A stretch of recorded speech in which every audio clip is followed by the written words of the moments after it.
They say a funeral should be a safe place. A final goodbye wrapped in silence, folded into a flag, carried by reverence. But that day, beneath an old oak tree outside a small-town church, silence was treated like defiance. She didn't shout, didn't move. She stood still beside her brother's casket, black, composed, holding grief like a medal, and that was enough to make a white officer reach for his gun. No questions, no hesitation, just the assumption that dignity, in her skin, was dangerous. But the stillness he tried to intimidate belonged to a woman who once outranked his entire chain of command. The law wasn't just on her side, he helped write it. Where are you watching from and what time is it right now? They say justice wears black robes and walks with certainty. But that morning, she stepped out of an old sedan, dressed in quiet grief, her heels pressing softly against the red clay outside the church. She carried no gavel, only a folded American flag, faded by time, pressed tight to her chest. Judge Olivia Morrow didn't need anyone to announce her arrival. The way she moved set it all, shoulders straight, chin forward, like someone who had survived not just war, but the burden of watching history repeat itself. The church was small, wooden pews, stained glass windows, white paint peeling where the sun hit hardest. A place where generations had come to mourn and remember long before live streams, long before politics pretended to care. Today, it was full of veterans, family, neighbors, and one man in uniform who didn't belong, not because of the badge on his chest, but because of the weight behind his stare. Sergeant Nathan Cole stood just beyond the front doors, arms folded, chewing something he wouldn't swallow. He'd been assigned funeral security, as if grief could be patrolled. His eyes caught Olivia the moment she stepped out of the car. To him, she was out of place. A black woman, walking with too much purpose, dressed in a tailored black suit and old military pins that didn't match what he thought a widow should wear. She didn't nod at him, didn't flinch when he stared. She just walked past, holding the flag like it was the only thing still connecting her to the world. Cole's jaw tightened.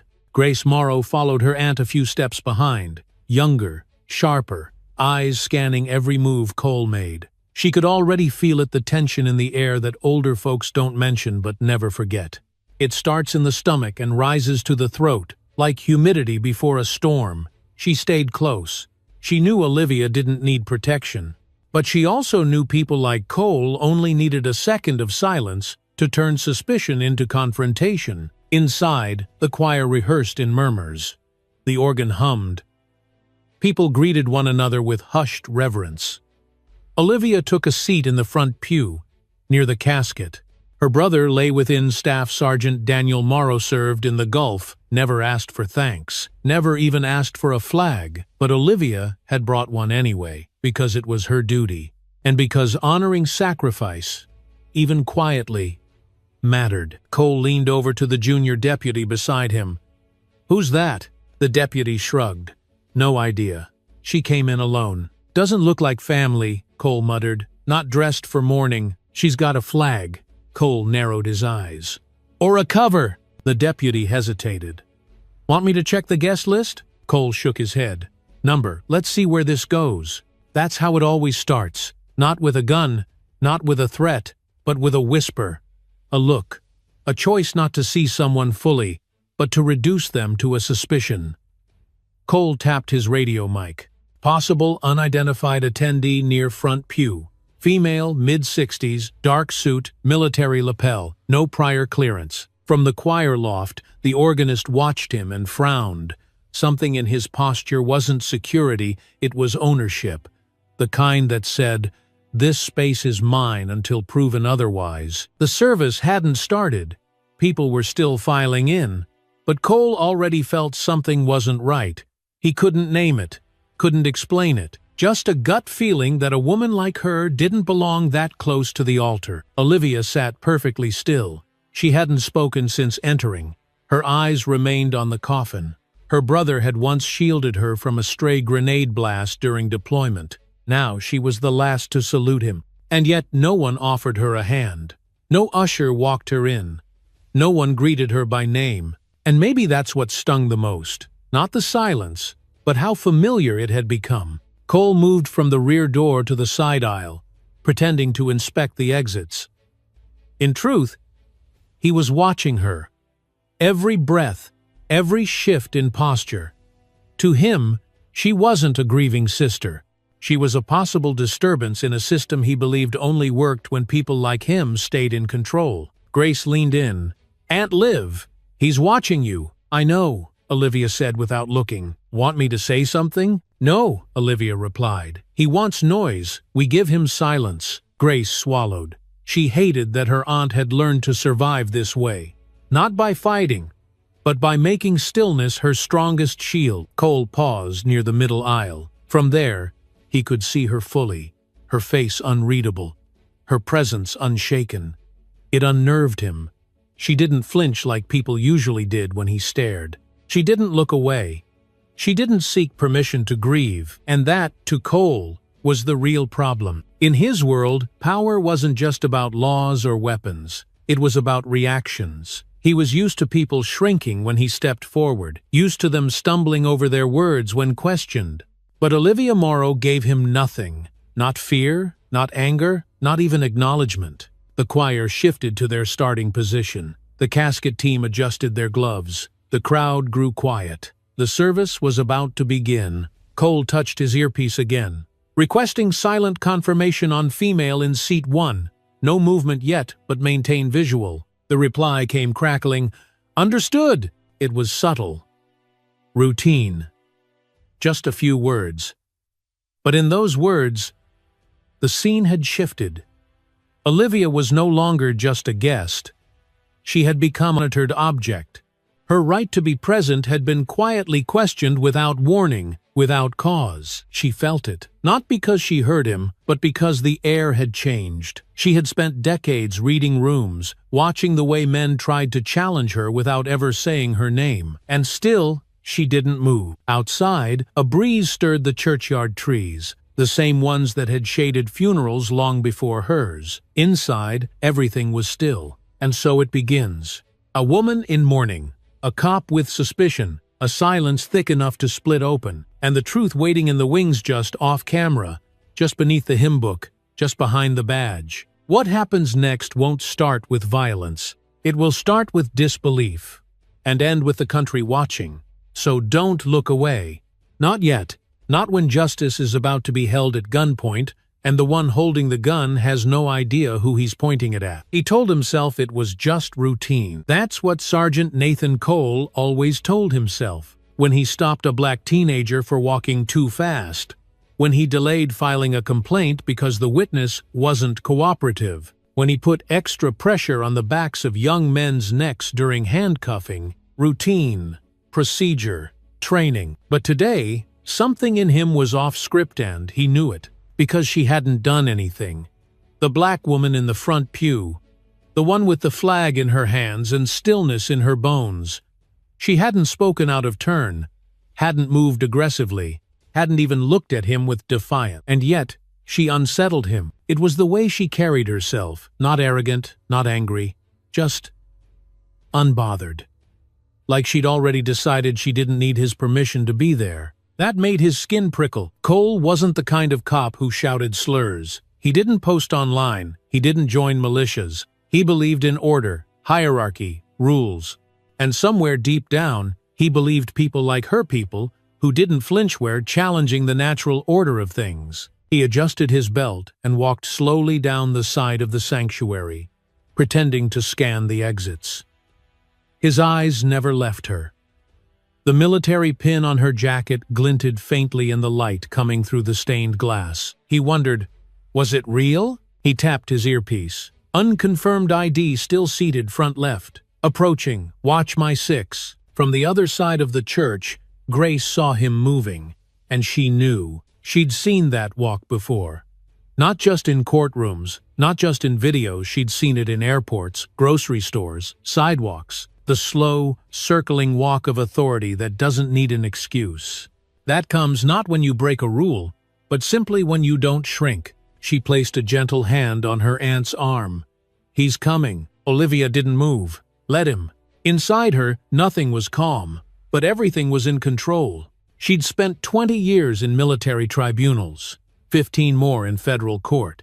She'd stared down cartel lawyers, disgraced senators, a general once accused of war crimes, and nowhere she was having to steady her breath because a small-town cop didn't like the way she sat. Cole approached slowly. He didn't speak yet, just stood behind her for a moment, as if his silence could be weaponized. The organist began playing the prelude. The murmurs in the sanctuary quieted. The casket team stepped into position, and that's when he made his move. "Ma'am."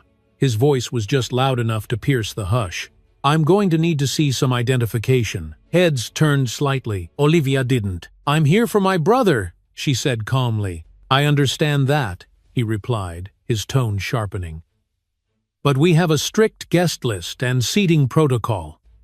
This section is reserved for immediate family," she said, still not turning. "Yes," Cole said, "which is why I need to verify." Grace rose halfway from her seat.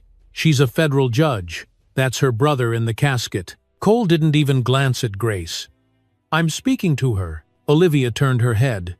Slowly. Not in challenge, but like someone giving a child a chance to correct themselves.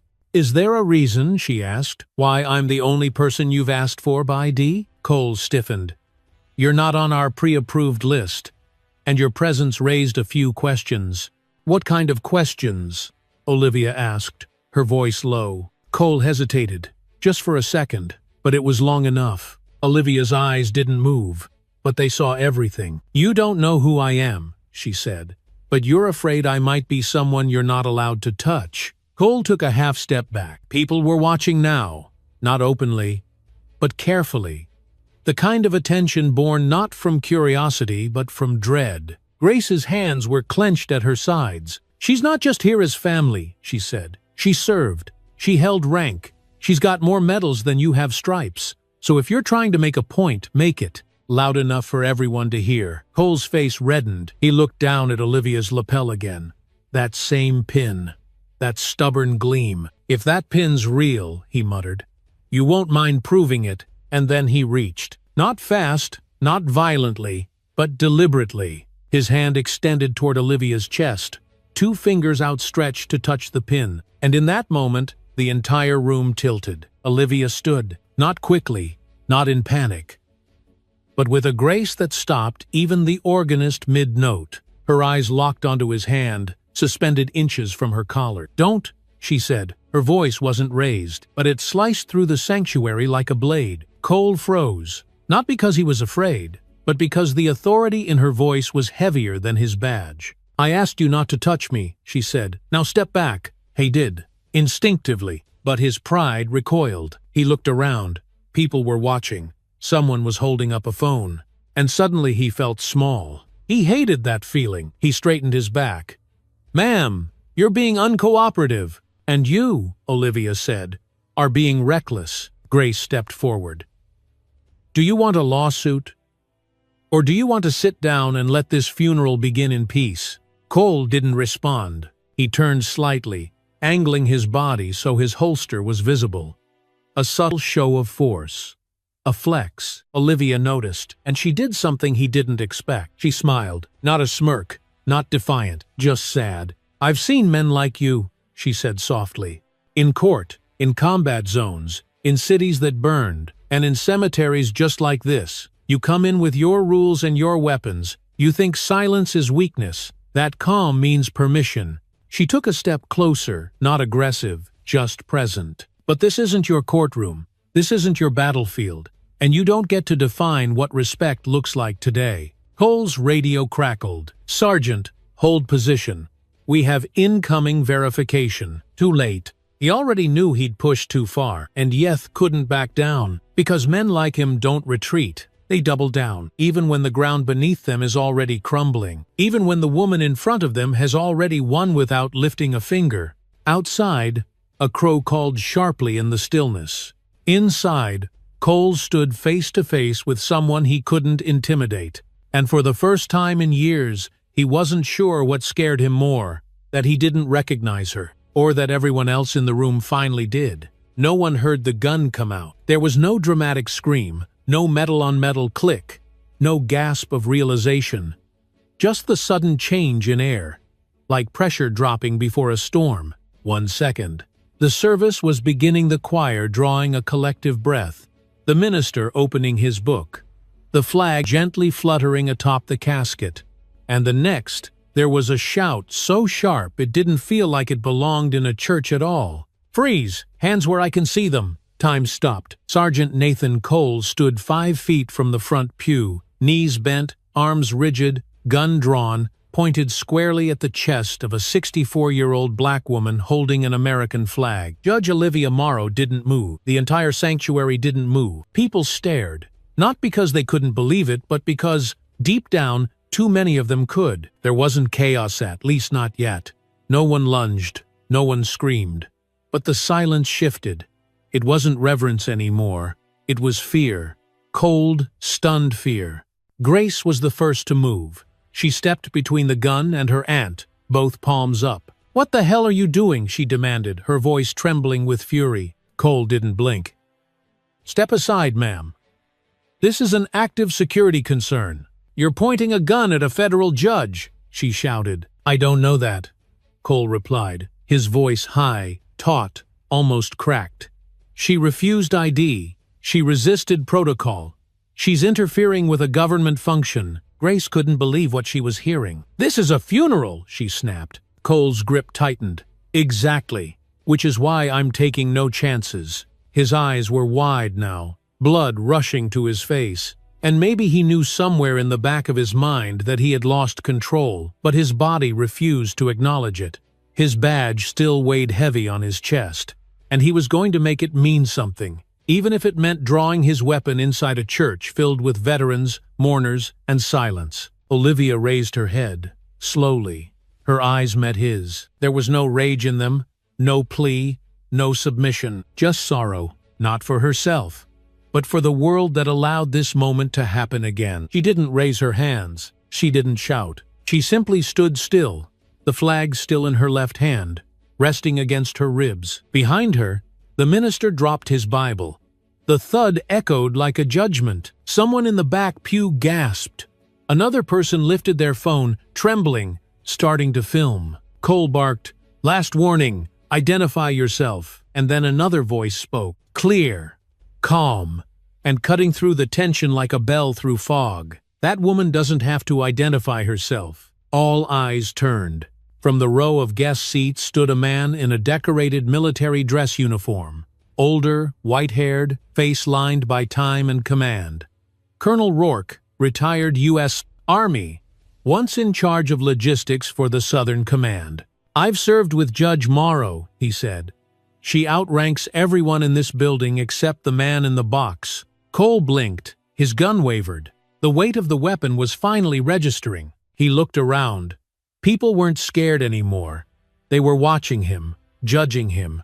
Some with phones, some with frowns, some just still, and every single one of them was looking at him, not her. That's when the fear really set in. Not fear for safety, fear of consequences, of being seen. He started to lower the weapon, but it was too late. The moment had already happened, and there was no unpointing a gun. The Reverend stepped forward next, his hands up. "Sergeant, for God's sake, this is hallowed ground. She hasn't threatened anyone." Cole's mouth opened, but nothing came out. Because what was he going to say? That he felt threatened? That the way she looked at him made him feel small? That stillness, when it came from someone who'd never asked permission, was more terrifying than rage. He holstered the gun. Slowly. But the sanctuary didn't relax, because the trauma had already landed. The fact that a man with a badge could aim a firearm at an elderly black veteran at her brother's funeral without consequence, without hesitation, had already stained the air. Olivia turned to face the casket again, not out of defiance, but because she refused to let him steal one more second of this day. She raised her right hand in salute. Perfect angle. Perfect form. The silence deepened. This was what she came for. Not confrontation, not spectacle. Just one last moment to say goodbye to a brother who had shielded her from a mortar blast in '91, and who now lay under the weight of a flag she was almost denied the right to carry. Grace wiped her eyes. Others bowed their heads. Phones went down, and in that sacred stillness, the image was burned. A black woman saluting her fallen brother. A white officer standing still, gun just lowered, eyes darting between regret and disbelief. Someone outside whispered, "They're going to bury her story with him." But they didn't, because 30 minutes later, the first clip hit social media. 18 seconds, shaky, blurry, but clear enough. A gun drawn, a woman standing tall, a daughter shouting, "She's a judge!" A colonel confirming, "She outranks everyone here." No music, no filter, just truth. And by the time the service ended, that video had already reached 100,000 views. And climbing. Outside, reporters waited. The sheriff's department issued a short statement calling the situation unfortunate, but resolved. But no one was listening to the press release. They were watching the clip and sharing it, because it didn't feel like a moment. It felt like proof. Proof that nothing, no medal, no title, no folded flag was enough to protect you from being mistaken for a threat if your skin said otherwise. Back inside the church, Olivia sat down again, her hands resting in her lap. The gun was gone, but its imprint remained. Not in her mind, in the room, in the story now being carried beyond those stained glass windows, not by her voice, but by the silence she refused to break. Because some battles aren't won by shouting, they're won by standing still while the system tries to collapse under its own weight, and letting everyone watch what happens when it does. By the time the family stepped out of the church, the world was already watching. No podium, no press conference, just silence and sunlight and a crowd that had no idea they were standing in the eye of a growing storm. Olivia Morrow didn't say a word as she left the sanctuary. She didn't wave to the cameras. She didn't look at the reporters. She held the flag, folded with trembling precision, against her chest like it was the only thing that made sense anymore. Grace walked beside her, jaw clenched, eyes forward. Her phone was buzzing non-stop in her coat pocket, but she didn't check it. Behind them, murmurs floated. Not disrespect, just confusion. Grief, tainted now by something far more toxic. That night, the video reached 1 million views. It wasn't edited. No captions, no commentary, no hashtags. Just raw footage. The church pews, the shout, the gun, the woman, the salute. And in a country saturated with sensationalism, somehow that plain, uncut moment struck deeper than anything manufactured ever could. News outlets hesitated at first. They weren't sure how to frame it. Was it a mistake? A misunderstanding? An isolated incident? Or something far older and far more deliberate? It didn't matter. The story had already taken on a life of its own. Veteran forums lit up. Men and women who'd served in Iraq, Afghanistan, Somalia, people who didn't always agree on much, spoke with a rare kind of unity. That wasn't just a gun pointed at her, one post read. It was a gun pointed at every uniform that's ever been worn by someone who had to prove they belonged in it. Screenshots of Olivia's salute were shared thousands of times. People posted side-by-side photos. One of her, standing firm in her dark suit, another of her brother's casket, draped in stars and stripes. The caption read, "Two who served. One laid down, one stood up, both targeted." It wasn't outrage that pushed the story forward. It was recognition, quiet, painful recognition, that even in death, some people aren't allowed to grieve in peace. At first, the sheriff's office doubled down. The statement read, "The officer acted in accordance with his training, following reasonable suspicion due to a lack of identification during a high-security event." They called Olivia's presence unverified. They called her reaction non-compliant. They called her silence provocative. But the public wasn't buying it, because they saw what the statement didn't mention. The badge wasn't drawn. The gun was. And the danger wasn't real. It was imagined, and that imagination had a long, ugly history. Late that evening, Grace posted one photo to her private account. No caption, just the image of her aunt standing straight, the barrel of a gun pointed toward her chest. Within hours, it was on every platform. People started sharing their own stories. Black veterans turned away from cemeteries. Asian American soldiers questioned during parades. Muslim medics stopped at airport terminals while traveling in uniform. One post read, "I wore this country's uniform for 8 years. I never feared combat, but I always feared the look that says, 'You don't belong here.'" And Olivia's story wasn't a trend. It was a mirror, a harsh, bright mirror that made people finally look at how fragile their comfort was and how easily someone else's dignity could be discarded. Local officials scrambled. The mayor gave a carefully worded interview about respecting all who serve. The police chief said he was reviewing the body cam footage, even though the gun had been drawn long before the camera had a chance to activate. And still, Olivia said nothing. She turned off her phone. She closed her blinds. She went home because she had nothing left to prove. The truth was already visible, and those who had eyes to see it would. But others couldn't stand the silence, so they spoke. A former judge, who'd once clerked for Olivia, wrote an op-ed titled, "The most dangerous woman in that church was the one holding a flag." It went viral. A retired Army general posted, "I don't care what badge you wear, if your instinct is to draw a gun on a woman saluting a casket, then your uniform means nothing." Late-night hosts talked about it. Civil rights groups issued statements. A sitting senator tweeted, "Respect isn't a protocol, it's a principle, and today we failed to uphold it." Cole's name hadn't been released yet, but inside his department, everyone knew. His inbox flooded. Some messages praised him, called him brave, called Olivia a setup, but others said the one thing he couldn't ignore: "We saw your face." And that was the beginning of the end. Because Cole wasn't used to being seen. Not like that. He'd always moved under the cover of just doing his job.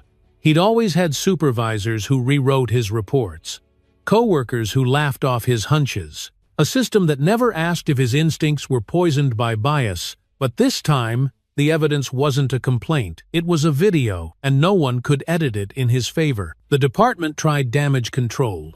They offered him leave. They suggested he stay off social media. He refused. He was convinced he was right. He was convinced she'd made him look weak. He didn't see her as a judge. He saw her as the person who'd shattered the illusion he'd built his authority on. An illusion that said people would always step back when he stepped forward. But she didn't. And now the country knew. Grace, meanwhile, was already in motion. She'd begun drafting the complaint.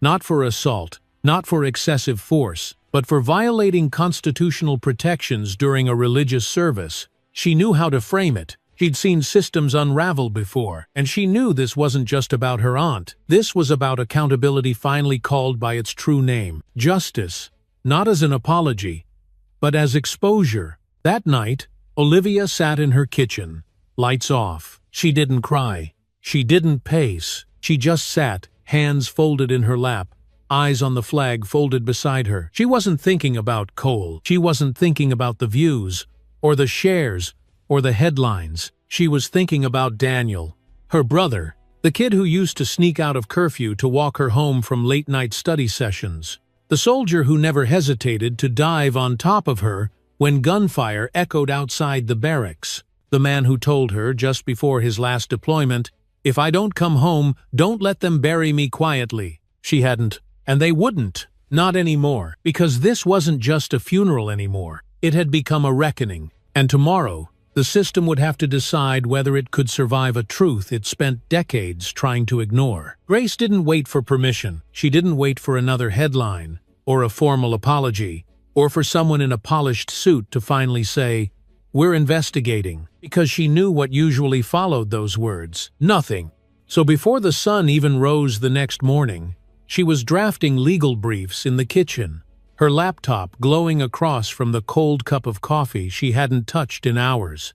She hadn't slept, but she didn't need sleep. She needed resolve, and she had plenty of that. She started with a federal civil rights claim, Section 1983, deprivation of constitutional rights under color of law, then layered in obstruction of religious practice, added a violation of First Amendment protections. It wasn't just a funeral, it was sacred space. That mattered. She'd seen these tactics before. Not always with guns, but with authority, with presence, with intimidation meant to push people back into place. But they had chosen the wrong woman. Not just to target, but to underestimate. Olivia hadn't asked her to do this. In fact, she hadn't said much of anything since the incident. But Grace knew. She could feel the unspoken burden in her aunt's silence, and that silence deserved to be defended. By noon, Grace had filed a formal notice of intent to sue. By evening, the Department of Justice had received more than 300 letters from veterans groups, faith organizations, civil rights attorneys, and ordinary citizens who simply wrote, "This cannot stand." The sheriff's office, suddenly under national scrutiny, tried a new approach. They announced an internal review. They called it deeply regrettable. They used phrases like, "Tensions were high," and the officer feared for the sanctity of the ceremony. But that wasn't the story people believed, because that wasn't the story they saw. The video told the truth. And people were starting to ask why a man with 17 years of experience thought fear looked like a black woman saluting her dead brother. Then came the first leak, an anonymous email to a local reporter. No name, no signature, just a list of internal complaints filed against Sergeant Cole over the last decade, most of them dismissed. Several involved allegations of racial profiling, disproportionate force during traffic stops, verbal intimidation at community events. One complaint described an incident eerily similar to Olivia's. A young black mother attending a school board meeting asked to show ID after sitting too close to the front.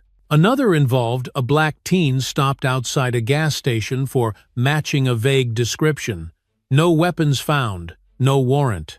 But the boy was held on the curb for 45 minutes, shoelaces removed, phone confiscated, until his father arrived, who just happened to be a retired Air Force colonel. None of these stories had ever reached the public. Until now, Grace compiled them into her motion. She filed for expedited discovery, citing a pattern of behavior enabled by systemic negligence. She didn't use the word racism in her brief. She didn't have to. The evidence said it for her. The next day, a junior officer from Cole's precinct reached out anonymously. He didn't want to testify. Not yet. But he wanted her to know Cole wasn't acting out of fear. He was acting out of instinct tone that had never been questioned before. Every time it was someone black, the message read. Every time. And no one said anything. Because he didn't scream. He didn't curse. He just made people feel like they didn't belong. And then called it safety. That message, just 2 paragraphs long, was enough to crack something deeper open. The mayor called a press conference. He stood stiffly behind a row of flags, flanked by aides who looked like they wanted to be anywhere else. "We take this matter seriously," he said. "We are working with the community to rebuild trust." He didn't say Olivia's name. He didn't mention the gun. But the silence after his speech was louder than anything he could have added. Across town, a group of veterans, black, white, Latino, stood on the courthouse steps, holding flags upside down, a sign of distress, not of protest, but of betrayal. One of them, a Marine in his 70s, with a silver mustache and oxygen tank, raised a handwritten sign.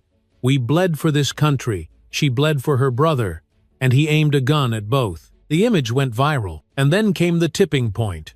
A local news station unearthed audio from Cole's body cam, not of the moment he drew his weapon, but of a conversation recorded earlier that morning. He was heard saying, "I don't care what uniform they show up in if I don't recognize them, they're a risk." That one sentence destroyed any defense his department had left, because it wasn't about a protocol breach, it was about permission. A kind of permission the system had quietly granted him for years, the permission to define who belonged, who was suspicious, and who was allowed to stand still without being seen as a threat. People started asking new questions. How many others had been treated this way? How many had stayed silent? How many moments like this had gone unrecorded, unshared, unresolved? And what made this one different? The answer was Olivia. Not because she was a judge, not because she was in uniform, but because she stood still long enough for the world to see what so many others had been forced to walk away from. The lawsuit gained momentum. News outlets began tracing Cole's career backward, piecing together complaints, old case files, redacted reports. A national watchdog group published a report titled, "The Cost of Assumption: How Perceived Threat Becomes Policy." Cole had not been charged with any crime yet. But the pressure was mounting, not just legally, culturally. His name had become a shorthand, and in the spaces where power once protected him, there was now hesitation. The sheriff's union held back on statements. City officials debated his suspension behind closed doors. And Olivia? She remained silent. Not because she was defeated, but because she knew her voice wasn't needed right now. The truth had already been spoken in court filings, in community vigils, in whispered conversations between officers too scared to speak aloud. And Grace? She kept going. She filed a motion to compel testimony from the department's internal affairs officers. She demanded access to sealed records. She began preparing for depositions. Because she knew this case wasn't just about proving wrongdoing. It was about forcing the system to admit what it had long allowed. And she would not stop, not until it did. The hearing room wasn't built for silence. It was built for noise gavel strikes, shifting chairs, lawyers clearing throats, witnesses stumbling over prepared statements. But that day, silence had taken over like a force of nature. Not awkward, not empty, alive, thick with consequence. They'd brought in extra chairs, set up fans. The overhead lights buzzed faintly, but no one complained. Every seat was filled. Members of the city council, clergy, veterans in dress uniforms, a group of law students sitting with pads they hadn't written on, a mother who held a folded program from the funeral like it was her only shield. The press had been allowed in under strict limitations. No video, no flash, just notepads and eyes. Grace stood near the front of the chamber, centered between two flags sewn for the country, one for the state. Her posture was steady. Her expression was unreadable. She wore a dark navy suit, simple jewelry, and the weight of a generation's silence folded beneath her collar. The first to speak was a junior officer. He was young, white, mid-20s, nervous hands, but eyes clearer than expected. He hadn't come to confess. He'd come to tell the truth. "I was stationed 2 rows behind Sergeant Cole that day," he said. "I didn't know who the woman was, but I knew the look on his face." He paused, looked toward the back of the room, as if bracing for something. "That wasn't fear," he said. "It was something else." He wasn't scanning for a threat. He was narrowing in on one. A few people in the room shifted in their seats. No one interrupted. "I didn't say anything," he added. "Not then. I thought maybe it would de-escalate." He looked down, shame softening his voice. It didn't. Next came Officer Ruben Castillulder, Latino, 17 years on the force, decorated, quiet. His voice carried like someone who had seen too much and forgotten too little. "I've seen men like Cole my entire career," he said plainly. "Men who never curse, never raise their voice. But somehow every black motorist they pull over fits a profile. Every family sitting too close to the front is an unfamiliar presence. Every woman who doesn't smile is a possible disruptor." He paused. "We don't call it racism," he said. "We call it instinct, training, gut." Another pause. "It's none of those things." His words didn't raise volume. They raised temperature. Next came video testimony. Officer Diane Ellsworth. She'd served with Cole for over 6 years. She spoke from her living room. Her badge was in a frame behind her, but she didn't wear her uniform. Her voice cracked. "I should have said something years ago," she began. "The first time he told me, if you make them feel unwelcome fast enough, they won't try to settle in." I laughed. Not because it was funny, because I didn't want to be the one who ruined the shift. She wiped a tear, looked down. "I was complicit. I didn't speak. That's on me." She didn't ask for forgiveness. She just spoke. Then the room went still, because the next voice belonged to someone everyone recognized, even if they had never seen her before. A colonel, retired, black, late 60s, upright in posture, crisp in speech. Her name was Marion Dupree, former commander in the Judge Advocate General's Corps. She stepped up to the microphone and didn't wait for introductions. "Judge Olivia Morrow was my direct superior for 5 years in uniform," she said. She oversaw investigations in active conflict zones, briefed intelligence to Joint Chiefs, and wrote the very legal code we swear to uphold when we say we serve justice. She glanced at the audience, the flags behind her, the faces that were finally listening. "And yet," she continued, "she was treated not as a guest, not as a veteran, not even as a civilian. She was treated as an intruder, a risk, a presence that needed to be subdued. She placed her palms on the table. And if she can be treated that way, with all her credentials, all her rank, what chance does a young mother at a gas station have, or a high school kid late for class, or a father walking home in his work uniform? She let the question hang. No one dared answer, because the answer was too obvious. Then came a final witness. Unexpected, uninvited. A teenage boy stood from the gallery. Probably 17. Tall, skinny, wearing a borrowed tie and sneakers that squeaked when he stepped forward. "I don't have a statement," he said, nervous. "But I want to tell you something that happened last year." He glanced around. "I was walking past the park. Cole pulled over, asked me where I was going, said someone matching my description had stolen a phone. I was wearing a school badge on my hoodie. I showed it to him. He said, 'Don't get smart.' Then he made me sit on the curb for 30 minutes while he checked something." He swallowed hard. "I didn't steal anything. But after that, I started walking the long way home, added 20 minutes to my trip, just so I wouldn't have to pass him again." No one spoke, because how do you measure the weight of dignity lost in 30-minute increments? Grace approached the podium again. She didn't raise her voice. She didn't even read from notes. She looked out across the room. "My aunt didn't file a complaint because she didn't need to. The evidence spoke for itself. The question before us is not whether Sergeant Cole panicked. The question is why that panic has been allowed to operate as policy." She took a breath. "This is not just about her. This is about every blank space in a report where race should have been named. Every internal memo that called harm necessary action. Every officer whose silence bought them a paycheck but cost someone else a piece of their safety." Her voice didn't shake, because it was rooted in truth. "We can't reverse what happened in that church," she said, "but we can choose what kind of system walks in behind us."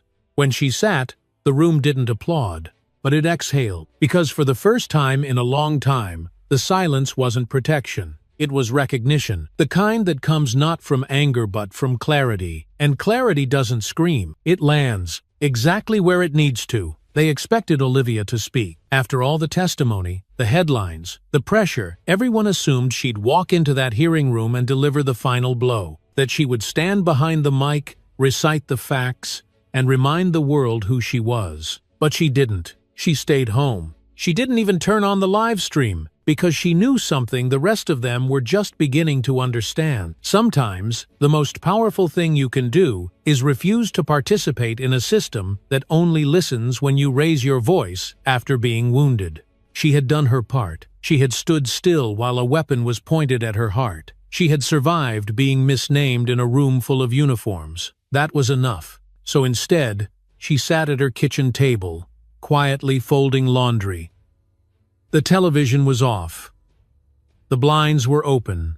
The flag from her brother's funeral was still sitting on the shelf, untouched, perfectly folded. And back in that courthouse, everyone waited for a voice that never came. Instead, Grace stood in her place. She stepped forward slowly. The courtroom hushed, the air thick with anticipation. She wore the same navy suit as before, but something had changed. Her shoulders were straighter, her words more measured. "My aunt declined to testify today," she began. "Not because she has nothing to say, but because she already said it." She turned toward the judges, toward the counsel, toward the room. She said it with how she stood, with how she refused to lower her eyes, with how she raised her hand in salute even as a gun was drawn. She paused, letting the weight settle, and she said it again when she didn't retaliate, when she didn't shout, when she didn't demand anything from the very system that should have protected her in the first place. The room was still. No one shifted. Grace continued. "If you're waiting for her to spell out what's wrong with the way we train, the way we tolerate, the way we excuse, then you haven't been listening. Because this isn't about policy. It's about posture. It's about how a woman in mourning became a security threat before she ever spoke." She moved to the center of the chamber. You can't reform instinct unless you first name it. And what happened in that church wasn't a fluke. It was a pattern, a quiet one, polished, procedural, dressed in good intentions and wrapped in badges. But a pattern nonetheless. The judge on the end leaned forward slightly. Grace didn't raise her voice. She didn't need to. My aunt isn't asking you to fix her pain. She's asking you to admit it exists. She's asking you to stop pretending this was an overreaction and start naming it for what it was, a symptom of a much larger illness. One that has learned how to pass itself off as protocol. Behind her, a row of officers in uniform sat still, not out of discomfort but out of awareness. The speech wasn't meant for applause. It was meant for reckoning. Grace finished quietly. When dignity is mistaken for defiance, the system is broken. And when silence is the only safe response, justice has already failed. Then she stepped back, and the room exhaled. The panel called for recess. People stood, but no one spoke. They just walked, like witnesses to something too clear to deny and too heavy to carry. That night, Grace got a call. Not from a lawyer, not from the press, from a woman in Florida, 82 years old, a former nurse, a widow of a Korean War vet. She didn't say much. "I just wanted to tell you," the woman said softly, "that when I saw your aunt on that video, I cried. Because I remember my husband being asked to step to the back of the crowd when the governor visited. In uniform, still wasn't enough. Grace didn't know what to say. She just listened. The next day, Olivia got a letter. Handwritten. From a 16-year-old high school student in Ohio. He wrote, "They once told me to take off my hoodie in the hallway or I'd be suspended. I wasn't doing anything. I was just standing there. Your video made me realize it's not my posture that's the problem. It's their lens. No signature, just the letter, folded into perfect quarters, like the flag on her shelf." That afternoon, Olivia walked outside. First time in days. She didn't wear anything special, just a light jacket, sunglasses. But everyone recognized her. The postman. The woman walking her dog. A man painting a portrait across the street. No one asked for a photo, they just nodded. Quiet, steady nods that meant, "We saw what they did, and we saw what you didn't do back." Because sometimes restraint says more than resistance. Meanwhile, back in the city, the Oversight Committee reconvened. The tone was different now. Council members spoke not of isolated protocol failures, but of trust breached. A few used terms they'd never used before. Implicit bias, systemic breakdown, code of silence. One of them even said it outright, "We've spent too long acting like dignity has to be earned when it should have been presumed." That line made the local papers, and from there, something strange happened. The tone online began to shift. The outrage didn't vanish, but it deepened, matured. It wasn't just people demanding Cole be punished. It was people asking how many other Coles were still out there, unquestioned, unsupervised, unchecked. A movement formed. Not a protest, not a march, just letters. Thousands of them. Sent to police review boards, city councils, mayor's offices, letters from teachers, from veterans, from parents, from teenagers, all saying the same thing. "We want officers who don't see calm black faces as threats." That phrase became a refrain, and for the first time, departments started responding. Some quietly issued new training mandates. Some released revised oversight guidelines. Some just said, "We're listening." And it all started not with a speech, not with an outburst, but with one woman who didn't flinch, who didn't explain herself, who didn't demand to be seen because she had already lived long enough to know that being seen wasn't always safe. And now, for the first time, the world was looking anyway. They handed down the sentence on a Thursday morning. No banners, no headlines, no grand declarations. Just 3 short knocks of a gavel in a courtroom that had spent the last 6 weeks pretending to weigh something it had already felt in its bones. Sergeant Nathan Cole was found guilty of official misconduct, armed intimidation of a federal official, and obstruction of a protected ceremonial event. The judge didn't waste time with theatrics. She read the sentence like someone reciting weather conditions. Cold, clear, unavoidable. 30 years in federal prison. No chance of parole. No one cheered. That's not how these moments go. There was no standing ovation, no tearful breakdown, just a low rustle of breath moving through the room. The kind of sound people make when they've been holding something for too long and finally, gently, let it go. Cole didn't say anything. He didn't shout. He didn't apologize. He stood motionless, jaw tight, as if still waiting for someone to tell him this was all a mistake. That someone would step in and say, he meant well. But no one came. Even his lawyers stopped pretending, because the evidence hadn't just been clear, it had been inescapable. The video, the body cam audio, the testimony from his peers, the years of internal complaints tucked away under the rug of personnel discretion. This wasn't about one moment anymore. It was about how many moments had been ignored to get here. The bailiff led him out without handcuffs, not out of courtesy, but because, in that moment, restraint didn't matter anymore. Reputation had already collapsed under its own weight. Outside the courthouse, the air was colder than expected. A small crowd had gathered, nothing massive, no signs, just people, some in suits, some in work uniforms. One woman held a folded program from the funeral, another held her son's hand. Olivia wasn't there. She hadn't needed to be, because the system finally spoke for itself, and for once, it hadn't tried to cover its own mouth. Grace stood on the steps. She didn't speak to the cameras. She didn't issue a statement. She just stood there, coat buttoned, eyes steady. She wasn't celebrating, because accountability shouldn't feel like victory. It should feel like repair. And this was just the first stitch in a very torn fabric. Later that day, the mayor's office released a formal apology. 5 paragraphs.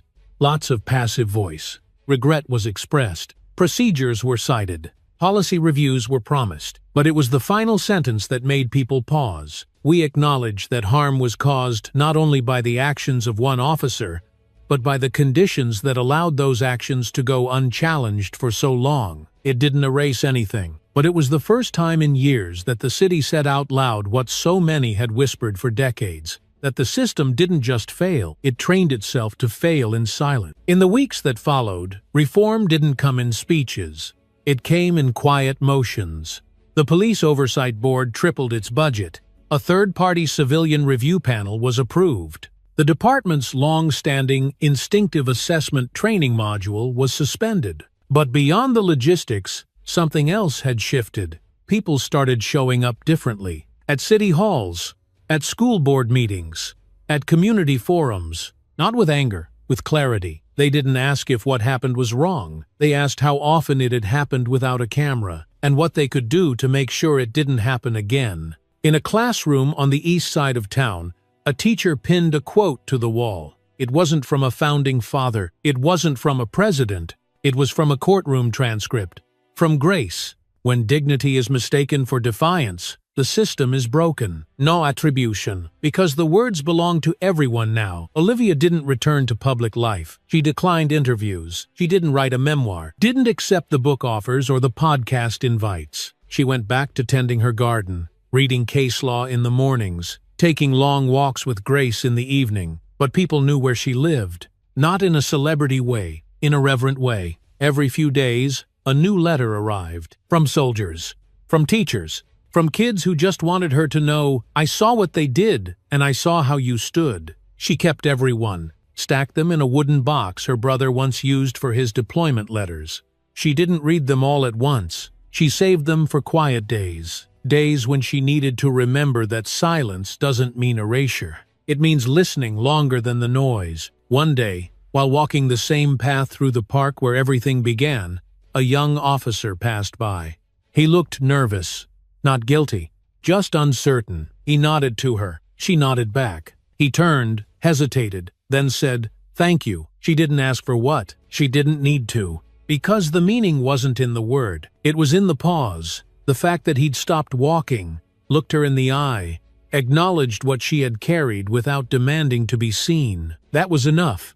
And for her, that had always been the goal. Not recognition, but change. Change that started, not with shouting, but with the refusal to be moved by fear. She hadn't come to the funeral to make a point. She came to say goodbye. To honor a promise. To stand. And when someone tried to stop her from doing even that, she didn't raise her voice. She didn't run. She didn't explain. She stood still. And because she did, the entire country had to stop and ask why standing still could ever be seen as a threat. Some changes arrived quietly. Not with sirens or rallies. Not through press releases or sweeping declarations, but like rain soaking into the soil. Unnoticed at first, until one day the ground feels different under your feet. 3 months after the sentencing, the city unveiled something at the edge of the old neighborhood. No ribbon cutting, no press conference. Just a simple bronze plaque, set in stone beneath a tall oak tree that had shaded generations of grief. It read, "She stood so we would not have to kneel for permission to mourn." There was no name, no title, no timeline, just the words, because the moment didn't belong to her anymore. It belonged to the people who had seen it and been changed by it. Word spread slowly, and yet people began to come. A man in his 50s left a medal from his service in Desert Storm on the stone. A teenage girl folded a letter and pressed it between the plaque and the base. A woman in scrubs knelt beside it and wept silently into her hands before walking away without a word. No ceremony, just reverence, and at the edge of the lawn, unseen by most, Olivia stood, not close enough to be recognized, not far enough to be removed. She didn't approach the plaque, she didn't touch it, she simply watched. Grace stood beside her, arms folded, lips pressed together like she was holding back a lifetime of things she could say, but wouldn't. "They didn't even put your name on it," Grace murmured. "Good," Olivia said. Grace blinked. "Seriously? I don't want them to remember me," Olivia said. "I want them to remember why it happened." That was the difference between being a symbol and being a reminder. One asks for admiration. The other demands accountability. Across town, change continued to unfold, not always in public, but always in motion. The State Attorney General's office released a report titled Patterns of Silence, naming 47 unresolved internal affairs cases reopened as a result of the trial. 8 officers resigned. 3 were indicted. Training manuals were updated. New standards for officer evaluation were drafted not based on number of stops or arrests, but on complaints, community feedback, and de-escalation outcomes. In high schools, classrooms held quiet discussions about what happened, not as a debate, but as a question of character. One teacher posed the question on the board, "Why did standing still cause fear?" The answers weren't always elegant, but they were honest. A student wrote, "Because power gets nervous when it stops working." Another wrote, "Because calm doesn't mean compliant, and they don't know what to do with that." In community centers and public libraries, panels were hosted under titles like "When Silence Breaks Systems" and "The Right to Stand Without Explanation." One retired officer came to speak at one of them. He'd served for 26 years. White, hard-nosed, known for being strict but fair. He walked up to the microphone and said, "I spent 2 decades mistaking respect for control. I thought if someone didn't defer to me, they were dangerous. But now I know I was trained to expect submission, not trust. And that's not public safety, that's fear wearing a badge." People didn't clap. They just nodded, because now they were listening differently. Even the way funerals were conducted began to shift. Churches trained ushers on how to de-escalate conflict quietly, with dignity. Police liaisons were assigned to coordinate security with families, not over them. Officers attended planning meetings not to supervise, but to listen. The word respect began to mean something again. Not silence, not control, but presence without threat. And yet, Olivia stayed quiet through it all. She didn't attend the panels. She didn't visit the classrooms. She didn't respond to the letters asking her to speak, because what she had to say was already out there etched into the space between a raised gun and a raised hand. One day, a group of veterans invited her to a private memorial event. No press, no live stream, just a gathering beneath the oak tree, where they stood in uniform and took turns saluting in silence. She arrived late, unannounced. When she approached, they didn't clap, they didn't cry. They simply stepped back, leaving space for her in the center. She looked at them, nodded, and stood with her hands folded in front of her. No speech, no gesture, just stillness. And the way they all fell silent not just out of reverence, but out of recognition was all the affirmation she ever needed. Later that week, she passed by the plaque again, this time alone. The tree's branches moved slightly in the wind, scattering shadows across the stone like soft waves. A young boy sat nearby with his mother. He pointed at the plaque and asked, "What does it mean?" His mother read it aloud. then paused. Olivia waited. The woman said, "It means sometimes just being present is enough. You don't have to explain who you are to deserve to be here." The boy nodded, then looked at Olivia, not recognizing her. Just seeing a woman who stood quietly, hands clasped, eyes distant. He smiled. She smiled back. He didn't need to know her name. He already understood what mattered. That was the legacy she chose. Not headlines, not monuments, just truth, left behind in small moments, in changed policies, in rewritten reports, in the breath people take before making a judgment they once made without thinking. Because that pause, the one that wasn't there before, that was the shift. That was the ripple. That was the beginning of something better. And all it took was a woman who stood still long enough for the system to see itself. The bench was just wood and iron.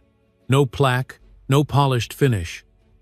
The kind of bench that's been sitting in the same patch of grass for decades, absorbing seasons without asking for anything in return. That morning, Olivia sat there alone. No cameras, no watchers, just the filtered sun bleeding through the oak branches above her. The flag from her brother's funeral rested across her lap, folded, still sharp at the corners. She hadn't brought it for show. She brought it because it still made her feel grounded. Grace arrived 5 minutes later. She didn't speak. She knew not to. They sat there for a long while, saying nothing. The kind of silence that doesn't need to be broken.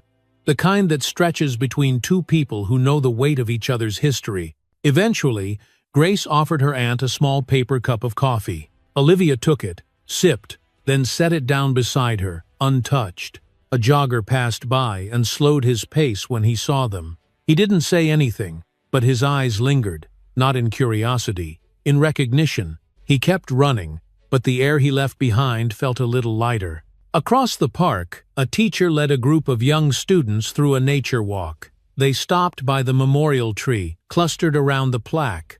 One child pointed at the bronze inscription. Another took out a notebook and copied the words carefully, like they mattered. Grace leaned back on the bench, eyes up toward the branches. "I was thinking about it," she said. Olivia didn't ask which one. "There was a moment," Grace continued, "when I thought I have to get between you and that gun.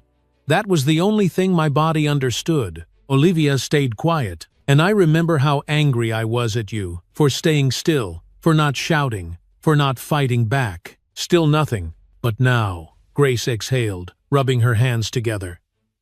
"Now I think maybe that was the loudest thing you could have done." Olivia finally looked at her. Her face was calm, but her eyes held the echo of something deeper.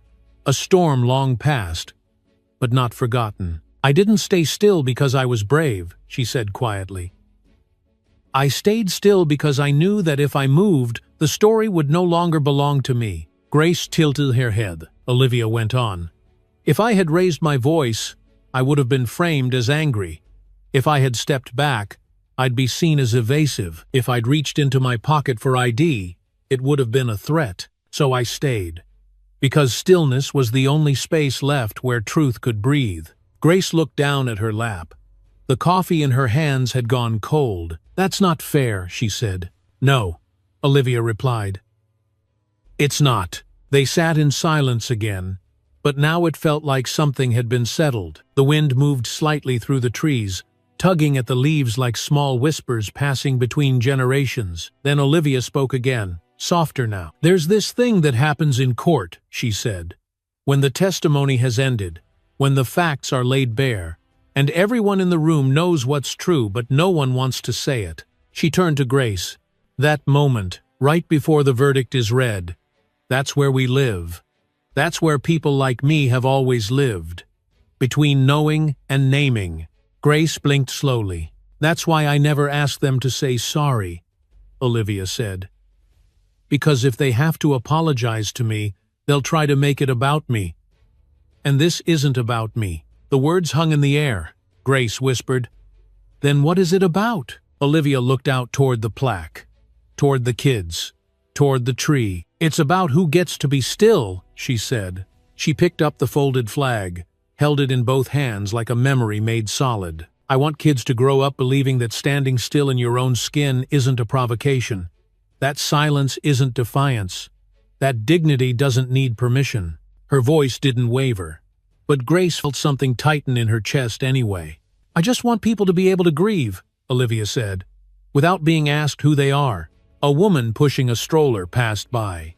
She smiled gently, not stopping, but acknowledging, and Olivia nodded in return. Grace took a breath. Do you think it'll last? The reforms? The shift in tone? Olivia considered the question carefully. I think, she said slowly, it depends on whether people keep asking the right questions. Not what happened, but why did it happen at all? And what does it say about us that no one stopped it until the cameras came out? She placed the flag beside her on the bench. Cameras didn't save me, she added.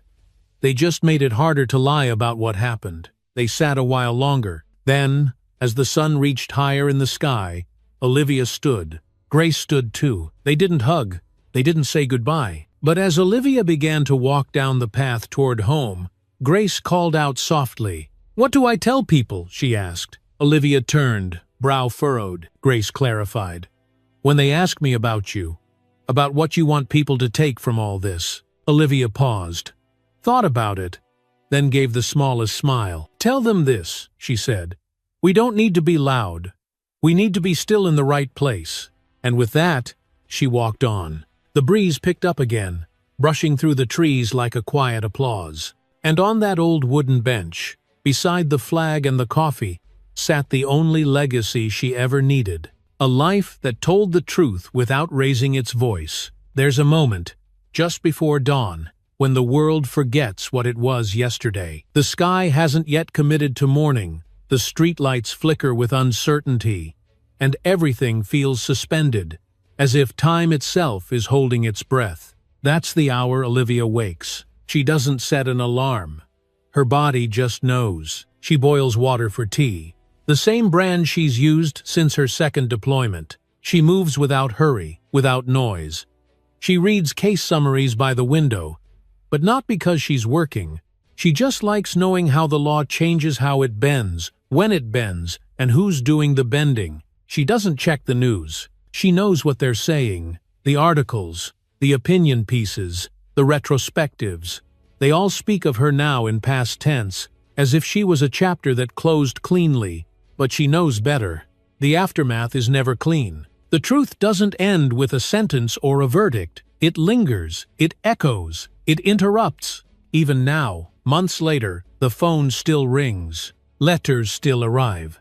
People still pause when they see her walking in the park. Some nod, some don't. Some just watch, like they're still not sure how she fits into the world they thought they understood. And maybe that's the point. Maybe she isn't supposed to fit. Maybe the purpose of her story was to leave people unsettled, to make them question why dignity ever had to be earned in the first place. On weekends, Grace visits with groceries and legal updates. She's taken on 2 new civil rights cases since the verdict. Both involve non-compliant individuals. Both involve body cameras. Both tell stories that sound too familiar to be coincidence. Sometimes she vents. Sometimes she just sits in silence. Olivia always listens. She knows the work isn't over. She also knows it never really began with her. It began long before, on bus seats, in lunch counters, at polling booths, in courthouses where names were misspelled and rights were withheld. She was just one more person who chose not to step aside. One morning, a young man knocks on her door.